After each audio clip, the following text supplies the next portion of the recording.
तणीयां सम्पांसुं तव चरणपङ्केरुहभवं विरिञ्चिः सञ्चिन्वन् विरचयति लोकानविकलं वहत्येनं शौरिः कथमपि सहस्रेण शिरसां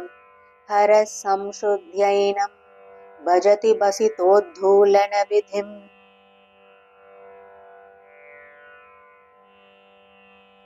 तणीयां सम्पांसुं तव चरणपङ्केरुहभवं विरिञ्चिः सञ्चिन्वन्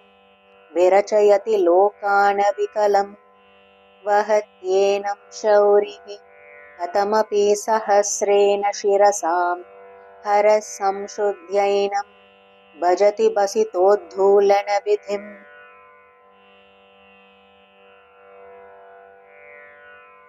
तणीयां सम्पांसुं तव चरणपङ्केरुहभवं विरिञ्चिः सञ्चिन्वन्